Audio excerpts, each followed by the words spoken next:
Most men say they want a strong woman. They mean it too, right up until the moment they meet one. There is a kind of woman the world produces only under extreme pressure. The way diamonds are made, the way bone heals thicker at the breakpoint. She does not come from easy places or soft childhoods or lives where someone always caught her when she fell. She comes from the fire. She comes from the kind of life that teaches you, early and without mercy, that nobody is coming to save you. So you save yourself, and then you keep walking, and then you stop expecting the ground to stay solid beneath your feet because it never did before. He thought he was bored. He thought he wanted something real. He had dated the sweet ones, the soft ones, the women who needed him in all the ways that felt good at first and hollow by the third month. As he had complained loudly to anyone who would listen, his friends, his co-workers, the ceiling at 2 in the morning, that women today were not built for real life, that nobody had edges anymore, that everyone was too fragile, too careful, too wrapped in the comfortable cushioning of an easy modern existence. He asked, half as a joke, half as a genuine prayer to whatever universe hands out lessons, "Give me someone real. Give me a challenge." The universe, as it tends to do, took him completely literally. She did not arrive gently. She did not arrive with a soft smile and manageable needs and a neat emotional life he could navigate on a Sunday afternoon. She arrived the way weather arrives, without announcement, without apology, already in full motion. She carried her history the way soldiers carry scars, not hidden, not displayed, simply there, factual, part of the load. She was what happens when a life refuses to break a person, but does not bother being kind about it either. He had asked for a Deathworld girl, the term used half-jokingly for women who had survived circumstances so genuinely brutal that they operated on a different frequency from the rest of the population. Women who had looked at situations that would destroy most people and had simply cataloged the damage and kept moving. Women whose instinct for danger was not anxiety, it was accuracy. Women who were not dramatic about the hard things because the hard things had been too real, too constant, too Tuesday for drama. He thought he wanted that. He did not know yet what wanting that actually meant. This is the story of what happened when a man made a wish he did not fully understand, and then the universe introduced him to a woman who had been forged in exactly the kind of life he had only ever complained about from a safe distance. It is not a love story the way love stories are usually told. It is a story about what happens when comfort meets survival, when a man's romantic theory collides with a woman's actual lived reality, when two people from entirely different worlds try to understand each other across a distance that is not geographic, but existential. Some people break under pressure, some people become pressure. She was the second kind. He was about to find out what that means, in ways that would require him to look at himself, at his assumptions, at every complaint he had ever made about women not being strong enough, and decide, slowly and with considerable difficulty, what kind of man he actually was. And not the man he talked about being, the man he was when it actually cost something. He had asked for a real challenge. She stepped forward, and everything he thought he knew about strength, about love, about what it means to truly stand beside another person, was about to be rearranged from the ground up. His name was Daniel, and he had a habit of saying things out loud that he had not yet earned the right to mean. He was 29 years old, employed at a mid-sized logistics company where he managed scheduling and spent most of his actual cognitive energy managing the low-grade disappointment he felt about how his life had turned out versus how he had imagined it at 22. He was not unhappy in any dramatic, cinematic way. He was unhappy in the dull, a fluorescent-lit way that comes from a life that technically has everything correct in it and still somehow feels like a waiting room. He had friends, good ones, the kind who showed up and stayed late and told him the truth when he needed it and sometimes when he did not. He had an apartment he liked, a city he had chosen deliberately, a decent salary and a functional car, and a gym membership he used approximately 40% of the time. His life, examined from the outside, was fine. Fine was the word that lived in his chest like a small permanent bruise. He talked about women the way men do when they are frustrated and a little lost and mistake those feelings for insight. At bars, at dinner, in group chats that ran late into the night, he had assembled a whole philosophy out of his disappointments. Women were too soft. Our women were too comfortable. Nobody wanted to do hard things anymore. Nobody could handle real pressure. Everyone was optimized for ease and Instagram and emotional safety nets. And where were the women who had actually been tested, actually built something out of nothing, actually survived something real? His friends listened to this with the patient tolerance of people who had heard it before. Marcus, who had known Daniel since college and had therefore earned the right to say almost anything, looked at him across a table one Friday night and said, "You don't want a strong woman. You want a woman you can admire from a safe distance who will also be soft and convenient for you personally." Daniel said that was not fair. Marcus said, "Ask the universe then. See what you get." He did not ask the universe. Yet he forgot about the conversation by Sunday. He went to work on Monday and ate lunch at his desk and complained to his co-worker Priya about a woman he'd gone on 3 dates with who had cried at a minor inconvenience, and Priya looked at him with the particular tiredness of a woman who has heard this speech too many times and said, "Daniel, one day you're going to meet someone whose problems you can't fix in an afternoon, and you're going to learn something important about yourself." He thought she was being dramatic. He met Sophia 11 days later. It was not cinematic. The setting was a community volunteering event, a weekend cleanup organized through a neighborhood association, the kind of thing Daniel had signed up for 6 months ago in an optimistic moment and had nearly canceled twice before showing up out of guilt. It was cold, and the wind was doing something unpleasant. There were more middle-aged couples than he expected, and a folding table with terrible coffee and a coordinator named Greg, who took the recycling categories extremely seriously.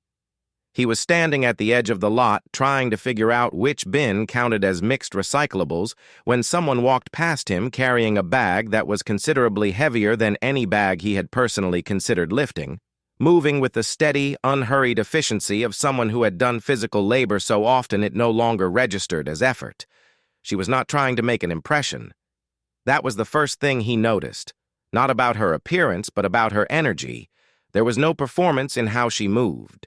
She put the bag down, assessed the situation, picked up a second bag, put that down too, and then looked at the recycling bins with the same expression Daniel imagined engineers use when looking at a flawed structure. "Mixed recyclables is the blue one," she said without looking at him. "Greg will tell you the same thing in about 45 seconds, but you look like you're running out of patience." I wasn't visibly impatient," Daniel said.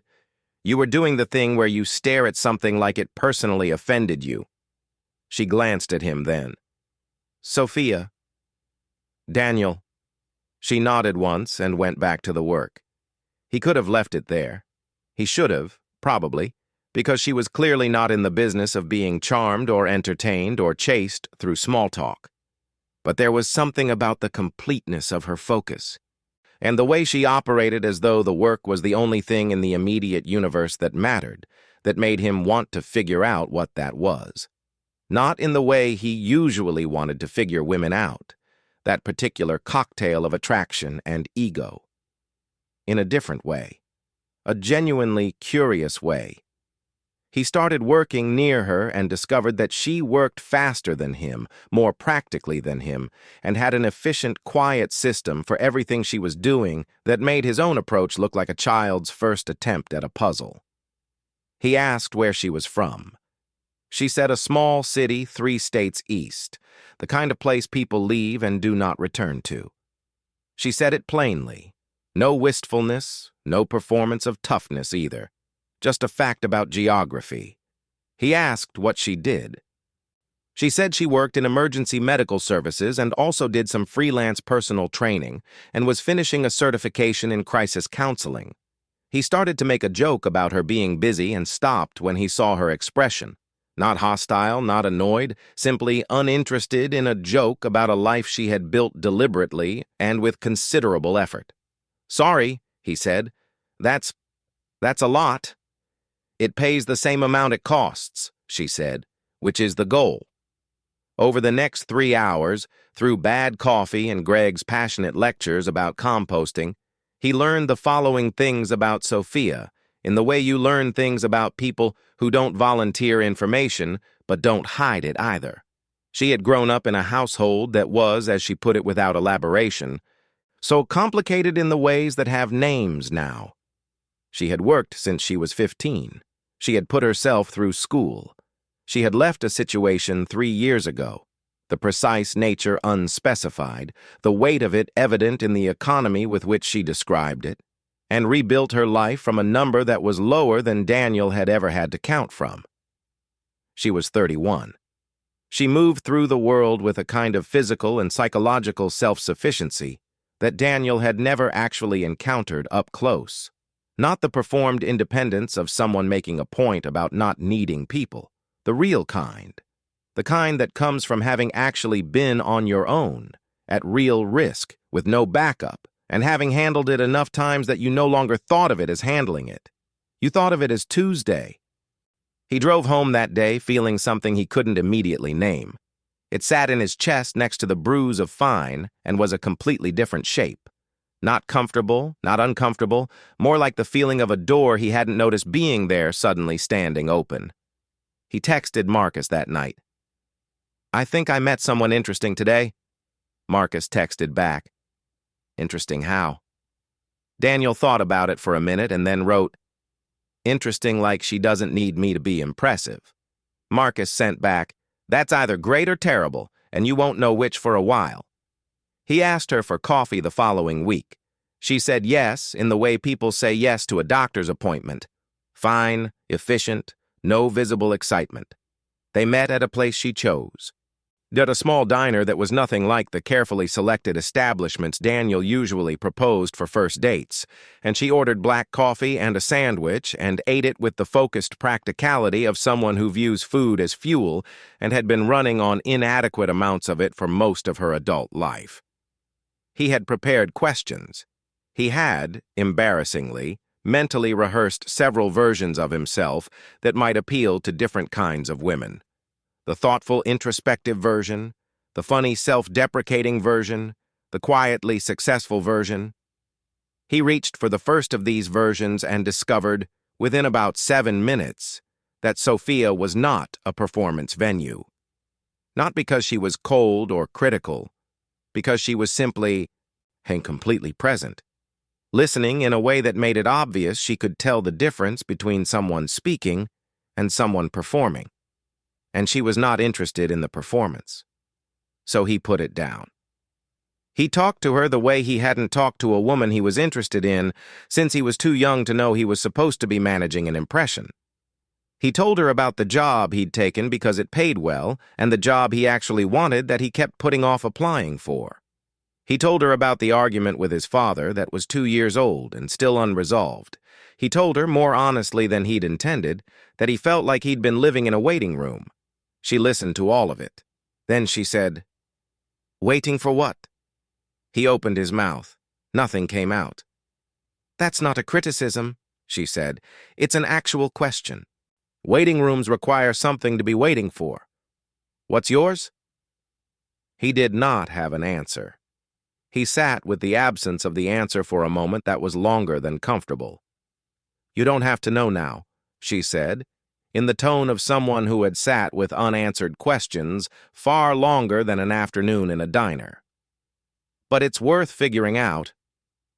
He walked home from that coffee feeling not charmed, not infatuated in the usual dizzy way, but rearranged.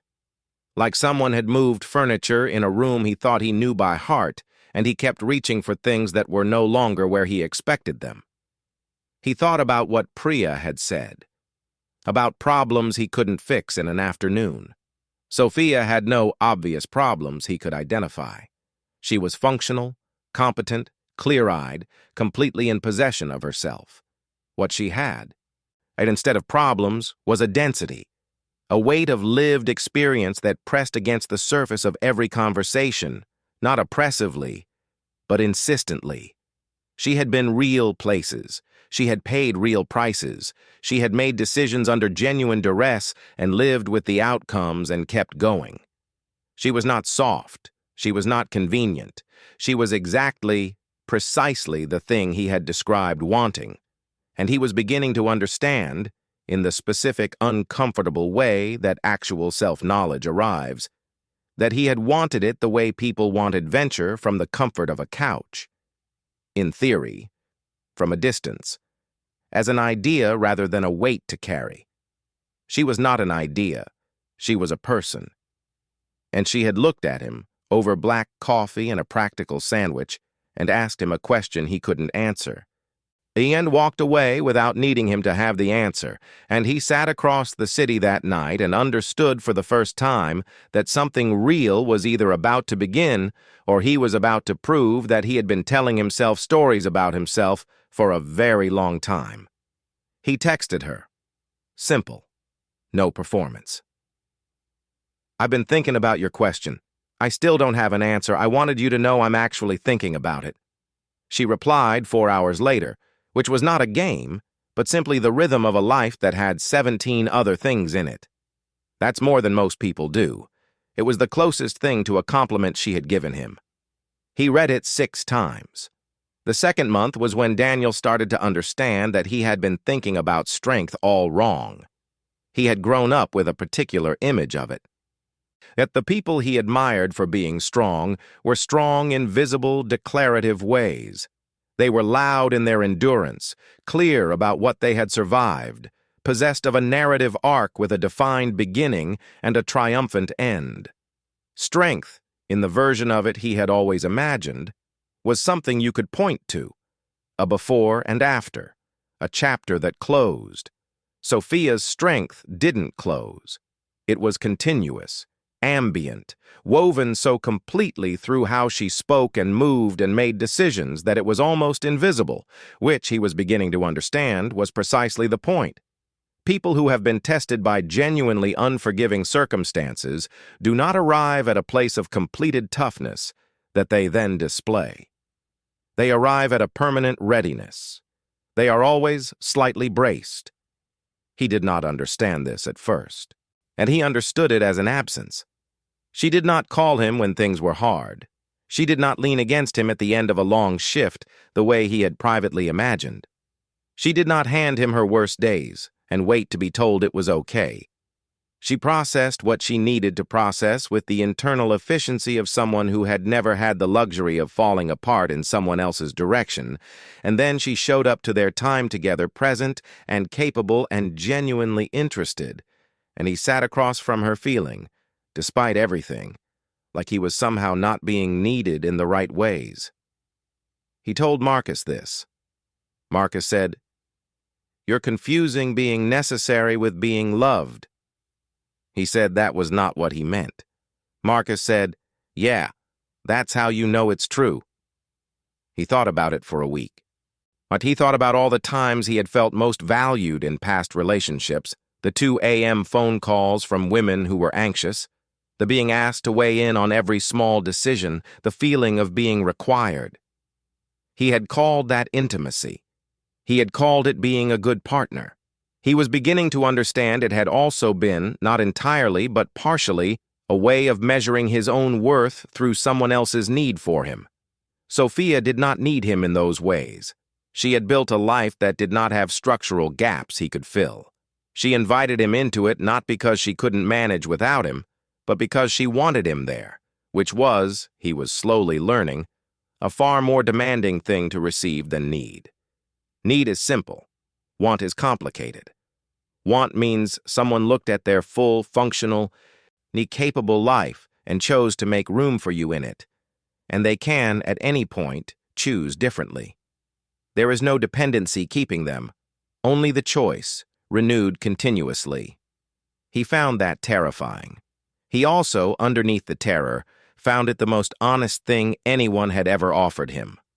The first real test arrived on a Wednesday in the 6th week, the way real tests always arrive, not dramatically, not announced, disguised as an ordinary evening. She had worked a double. He knew that from a text at noon that said simply, "Back-to-back shifts. Don't know when I'm done." He had sent back something light, and she had not responded, and he had spent the afternoon oscillating between giving her space and the particular ego bruise of being unresponded to that he knew intellectually was not about him. But she showed up at his apartment at 8:30. She had texted at 8:27, "Are you home?" Not a question with a mark, a logistical query. He opened the door and she looked, not broken, nothing that dramatic, but wrung out in the way that serious exhaustion looks when it lives in a person who doesn't perform exhaustion. Compressed. Like someone had turned a dial. She came in. She sat on his couch. She accepted the glass of water he brought without comment.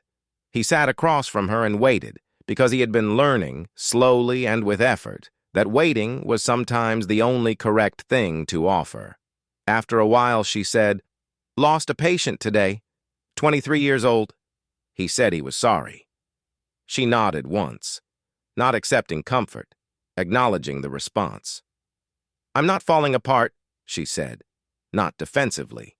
Just clearly for his information, because she had enough experience with people needing her to be falling apart, waiting for permission to comfort her, that she had learned to head it off. "I'm just tired in a specific way that isn't fixed by anything you can do. I just wanted to be somewhere that wasn't a hospital or my apartment." He said, "Okay." That was all. Okay. He did not tell her it would be all right.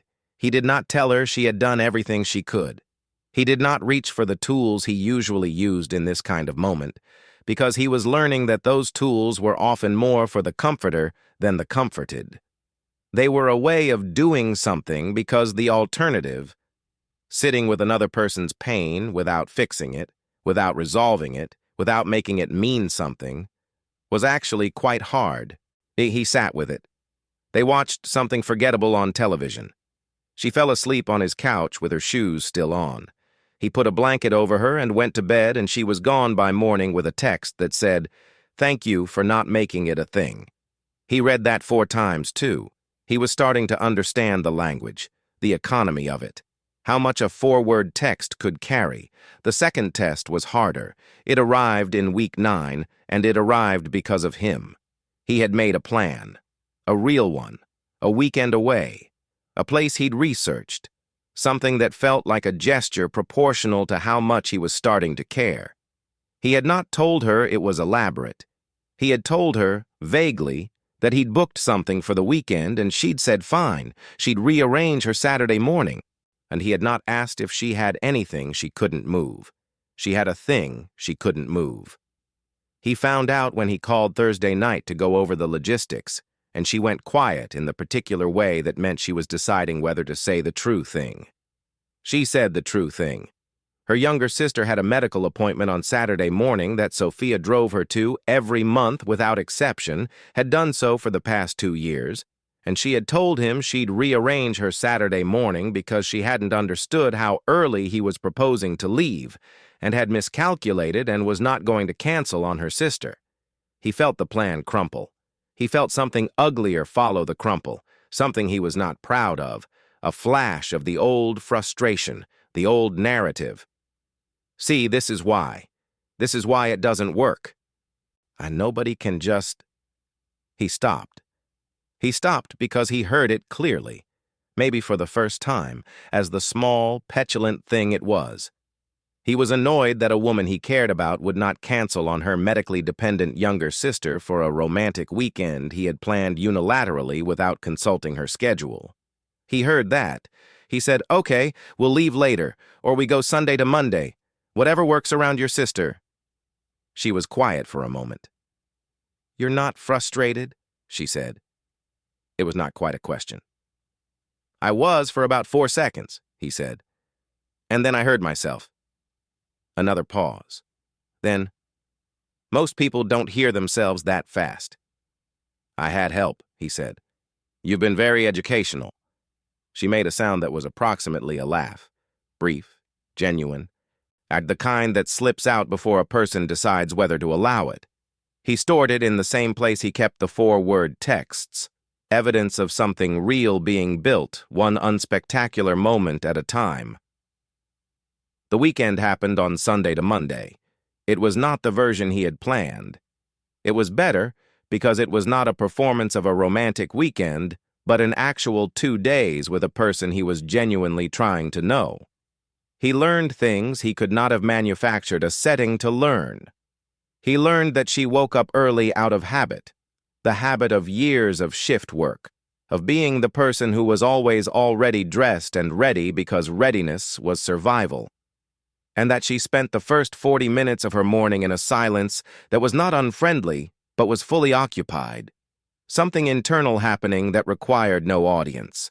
And he watched her from across the room on Sunday morning, and understood that he was seeing the private ritual of someone who had learned to build their own floor before the day began. He learned that she laughed easily at things that were absurd, and rarely at things that were simply inoffensive. Her humor had an edge that wasn't mean, but was precise. She aimed it at ideas and situations, and particularly at the small hypocrisies that pass for normal life. She aimed it at herself, too, with the ease of someone who had made real mistakes and paid for them, and had therefore lost the need to be defensive. He learned that she carried a small notebook in her bag in which she wrote things in a handwriting he could not read from an angle, and when he asked, she said it was a habit from a therapist years ago. They're writing down 3 things she'd handled correctly in a day, and she'd kept doing it because she'd found it more useful than the alternative, which was the natural tendency to catalog what had gone wrong. He sat with that for a long time. He had spent years cataloging what went wrong, with jobs, with relationships, with the city, with women, with himself. He had called it being honest. He had called it having standards. He was looking at a woman who had more material for that catalog than he could imagine accumulating, who had made the deliberate, disciplined choice to write a different list. He said, "Can I tell you something without it sounding like a compliment designed to get something?" She said, "You can try." "I think I've been performing a version of myself that I thought was self-aware, and it actually wasn't. And being around you is inconvenient, in the specific way that things are inconvenient when they're showing you something true." She looked at him for a moment. Not soft, not hard, just looking. "What's it showing you?" "That I wanted the idea of a strong woman," he said. "I didn't want to actually encounter one and have to figure out who I was in relation to her." She was quiet long enough that he wondered if he'd said too much. Then she said, "That's the most honest thing you've said to me. It only took 9 weeks. Some people take 9 years. She looked out the window. Some people never. He drove home Monday afternoon with the specific, grounded weight of someone who has stopped coasting and started moving under their own power. Slower, more effortful, more real. He had wanted a challenge. He had imagined it would feel like an adventure. It felt like work. The good kind. The kind that was changing the shape of him. He did not yet know how much further that change had to go. He did not yet know what she was carrying that she had not shown him. He did not yet know that he was still, in some fundamental way, being held at arm's length, not out of cruelty, but out of the deep, earned caution of a person who had let people in before and had learned, in specific and unmerciful ways, what could happen next. He was building trust with a woman for whom trust was not a romantic act, but a survival calculation. He thought he understood that. He didn't, not yet. The understanding was coming, and it was going to arrive the way all real things arrived in this relationship, without announcement, without softening, till on a completely ordinary afternoon, when he finally saw the full weight of what she had been carrying and understood, for the first time, what she had actually been trusting him to do. The thing about walls is that you don't notice them until someone lowers one. Not because they were invisible before, because they were load-bearing. Daniel had spent 3 months learning Sophia in the way you learn a landscape, by moving through it, observing what was solid, noting where the ground changed beneath his feet. He had adjusted. He had made the adjustments with something closer to genuine growth than he expected from himself. He had stopped reaching for the tools that were really about him. He had stopped performing and started showing up. He had sat with the discomfort of being wanted rather than needed and had, slowly and ungracefully, learned to receive it. He thought he was getting it. He did not know there was a room he had not been shown yet. It happened on a night in the 4th month, after dinner at her apartment. The first time she had cooked for him, which she did with the same focused, efficient energy she brought to everything physical, the food good and unpretentious and real, the kind of meal that is about fuel and care in equal measure without being about either.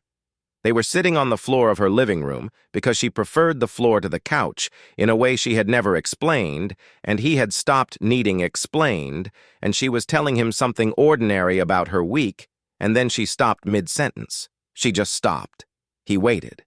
She picked up her coffee cup, put it down, looked at the middle distance for a moment, and then said, and without preamble, without preparation, in the same tone she used to report weather, "I was in a relationship for 4 years that I should have left in the first 6 months."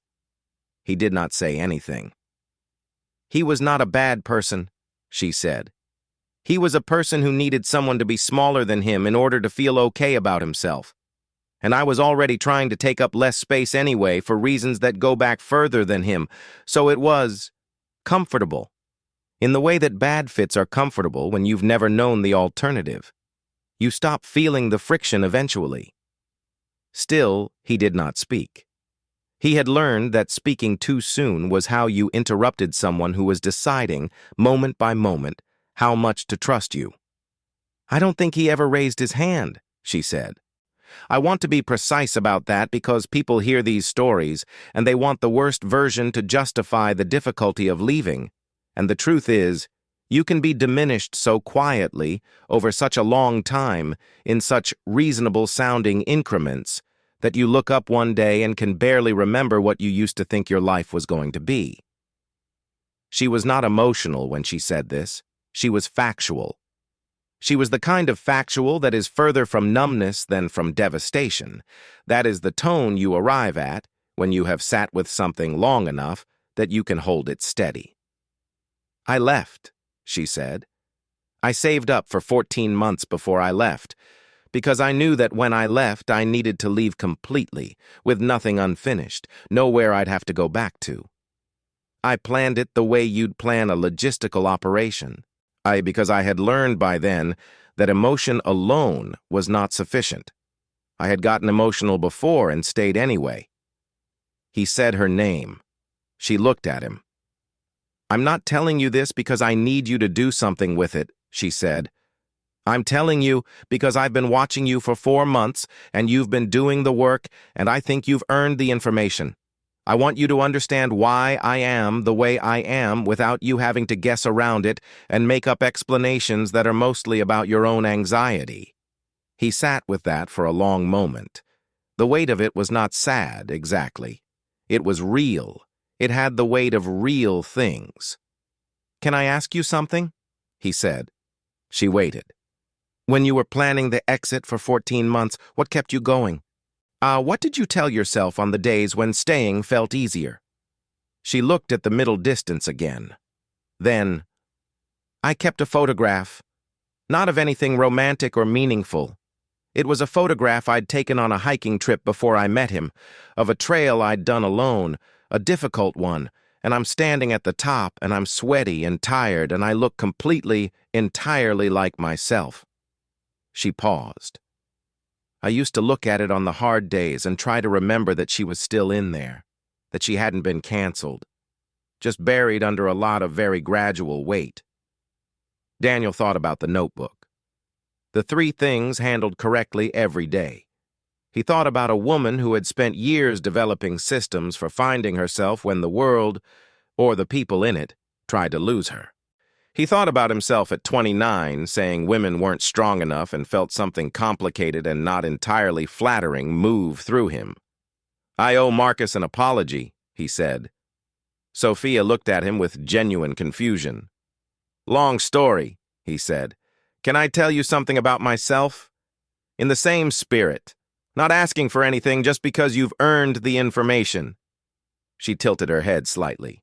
Permission. "I have been, for most of my adult life, looking for something real in a way that was almost completely theoretical," he said.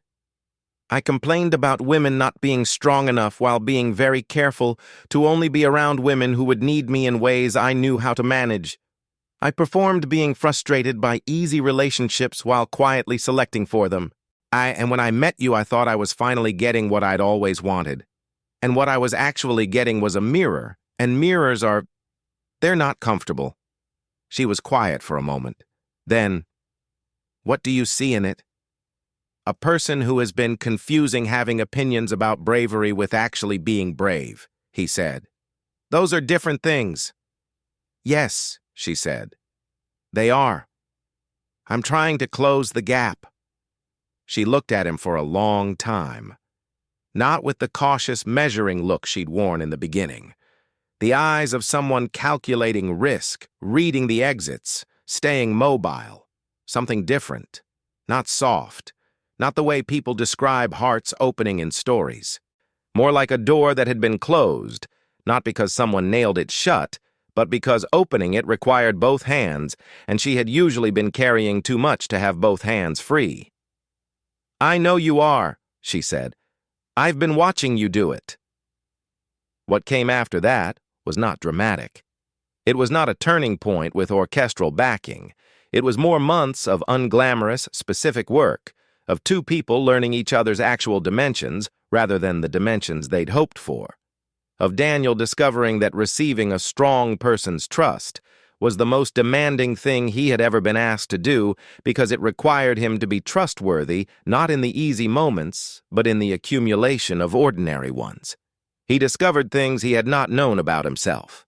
He discovered that his instinct, when he felt uncertain, was to create a problem he could solve, to introduce a drama he could resolve, to manufacture a need he could answer, because the helplessness of having nothing to fix felt, to him, uncomfortably like not being necessary. And not being necessary felt uncomfortably like not being kept. He talked about this with her, not elegantly, haltingly over a period of several conversations, the way people talk about things they're still in the middle of understanding. She listened with the full, unsentimental attention she gave to everything that mattered. When he finished the incomplete version of the thought, she said, "You know what you're describing is the same thing I've been working on, from the other direction." He asked what she meant. I have spent a long time making sure no one has enough access to me to make me feel necessary to them," she said. "Because the last time someone felt I was necessary to them, what that meant in practice was that I wasn't allowed to leave." She paused. "We're both protecting ourselves from the same thing in completely opposite directions." He sat with that for a long time. "How do you fix that?" he asked. "I don't think fix is the right word," she said. "I think you notice it. And you decide moment by moment not to act from it. Moment by moment. Not once. Not in a culminating declaration. Every day, in the small choices that accumulate into a life lived in someone's direction or away from it." He thought about the complaining, all the years of it, the philosophy he had built from disappointment and mistaken for wisdom. And he had been 30 feet above the water calling for depth, and then surprised by the cold of it. She had not needed him to be the version of himself he had imagined. She had needed him to become a more honest one. She had not required his strength. She had required his honesty about his weakness, because that was the only version of him she had any use for, the real one, with its gaps and its defenses and its slow, imperfect willingness to look at itself. He had asked the universe for a challenge. He had imagined a mountain, something external to scale, something he could conquer and stand on top of and feel triumphant about. He had imagined it happening to him. It had happened inside him. That was the Deathworld girl's particular alchemy. She did not need rescuing, so there was nothing to rescue. She did not perform weakness. Now, so there was nothing to shore up. She simply lived at the level of reality without flinching from it, and everything around her got sorted accordingly. The false, comfortable, performance layer of a person could not survive prolonged proximity to someone who simply did not participate in pretense. He was a better person than he had been a year ago. Not better in the way he would have defined it at the start, more capable of grand gesture, more impressive in his endurance, more able to be the hero of someone else's story. Better in quieter ways, more honest about fear, more patient with difficulty, less interested in being needed and more interested in being real. She was still not soft. She was still not convenient. She still processed hard things internally and showed up already steady and kept a notebook of small victories and woke up 40 minutes before she needed to and spent them in occupied silence and sometimes texted back 4 hours later because she had 14 other things in her life that she had built with her own hands over years of extreme effort. He did not need her to be any different. That was the part he had not understood at the beginning. He had thought the challenge would be about endurance, about withstanding something difficult. He had not understood that the challenge was about becoming someone worth standing next to, someone who could be present to a real person, a full and complicated and deeply private and genuinely strong person, without requiring her to diminish herself to make him comfortable. But she had never diminished herself for him. He had spent a year learning to be grateful for it. There was a night in the 7th month when they were sitting outside on her balcony in the early dark, the city doing its ambient city things in the near distance, and she looked at him with the clear, direct look he had come to understand was her version of softness. Not a performance of it, just the full weight of her attention offered without the usual tactical reservation. She said, "You know what's strange?" He said, "Usually I don't. But tell me." "I don't feel like I'm carrying extra weight," she said. "Being with you. I haven't felt that before. It's strange because it doesn't feel like anything, and I've gotten so used to things feeling like something." He understood what she meant. He had cost her nothing, and he had not asked her to shrink or explain or manage him or delay her own life or sacrifice the pieces of her independence she had paid in real currency to build. He had simply shown up and kept showing up and done the work of becoming someone who knew how to be present without being a burden. He said, "You're the first person who ever told me the truth without needing me to thank them for it." She said, "You're the first person who didn't need me to make it smaller so they could handle it." The city went on doing its city things. He thought about the waiting room, the bruise of fine, the complaints he had made from the couch of his perfectly adequate life about women who weren't real enough, strong enough, worth the trouble of actual love. He thought about the volunteer event and the recyclables, and Greg, man and a woman moving through the world with the efficiency of someone who had never had the option of moving through it any other way. He thought about everything he had understood wrong and everything he was still in the process of learning, and the specific, unglamorous, completely real thing that was being built in the space between two people who had both, in their different directions, been protecting themselves from exactly this, from someone who saw the real thing and chose to stay. He had asked for a real challenge. He had gotten something better than he knew how to ask for. He had gotten a reckoning. And he had, barely, imperfectly, with considerable stumbling, been worth it.